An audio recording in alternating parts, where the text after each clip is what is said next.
Kadang-kadang tuh kita cuma mengubah sedikit, diarabkan sedikit, kita pikir sudah Islami gitu. Padahal cuma ganti bahasa Arab toh. Aslinya bahasa Indonesia atau bahasa Inggris diganti Arab terus dipikir sudah Islami gitu. Tidak usah perlu. Kan hari ibu itu kan sejarahnya karena mereka itu kan yang menggulirkan banyak hari ini itu kan sebenarnya karena mereka sudah bingung mengatasi masalah mereka sendiri. Kita nggak punya masalah dengan ibu kita Muslim. Kita ini diperintahkan birrul walidain. Kalau sudah birrul walidain itu nomor satu mesti birrul Antum baca buku Al-Adabul Mufrad Imam Bukhari. Nomor satu mesti birrul bakti pada ibu. Gak ada masalah kita dengan ibunda kita kan.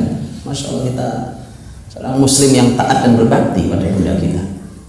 Nah kalau orang-orang kafir itu kemudian mereka kebingungan karena mereka jauh dari orang tuanya, kadang tidak kenal orang tua, karena kadang saling membenci antara mereka dan seterusnya, itu mereka. Nah mereka ini ceritanya ingin membenahi, ingin merajut ini, karena sudah hampir tidak pernah akrab antara anak dan orang tua, dibuatkanlah hari ibu, hari ayah.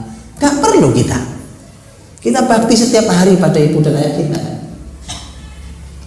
Ini cuma contoh, karena yang begini ini jadi pola hidup kita. Nanti muncul lagi tren lain, hari apa atau apa yang lain. Tren-tren yang seperti itu tidak perlu. Muslim berjalan di atas manhajnya, dia laksanakan semampu yang bisa dia lakukan. Itu Muslim. Kita punya tatanan luar biasa. Kalau masalahnya masalah keluarga, masya Allah, karena tuh tahu sendiri bagaimana.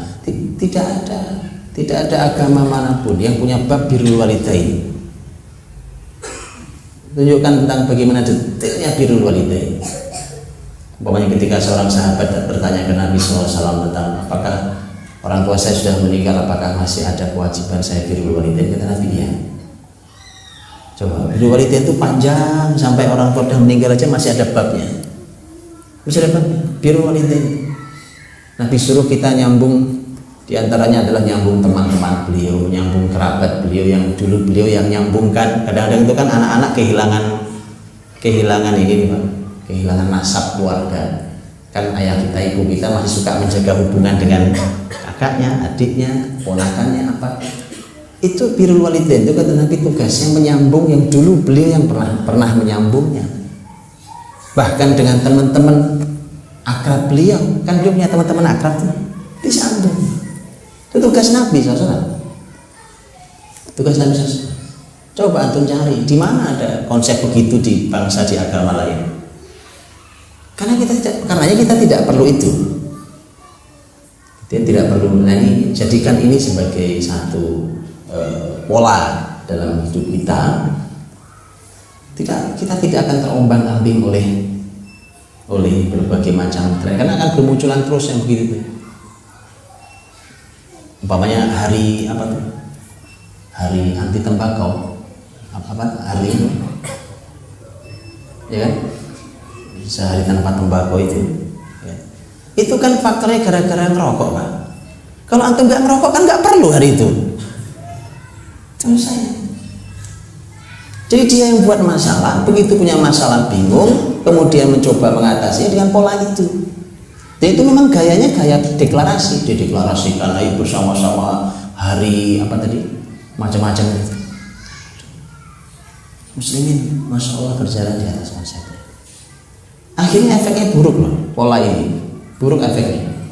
Ketika orang-orang kafir mencontohkan, kalau mau mengatasi penyakit haid caranya bagi kondom gratis. Di sini bagi kondom gratis juga.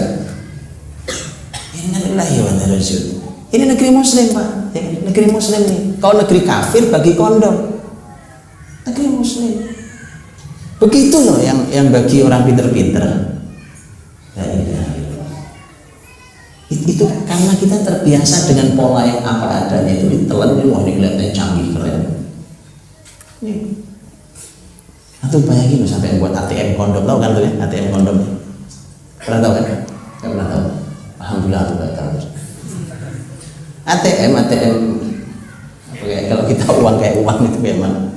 Kayak mesin ATM itu. ya kayak mesin minuman itu kan. Di negeri ini apa negeri ini nggak perlu negeri ini. Nah, ceritanya begitu. Makanya tidak perlu, betul lah, tidak perlu. Karena ujung dari semua yang dibuat itu juga tidak jelas hasilnya. Kalau orang beriman jelas dari mana memulai, apa landasan perjalanan yang mulai ini, nanti hasilnya seperti apa dan seterusnya, ada evaluasi seperti apa, itu jelas kalau maksudnya. Jadi cukup kita dengan keislaman kita.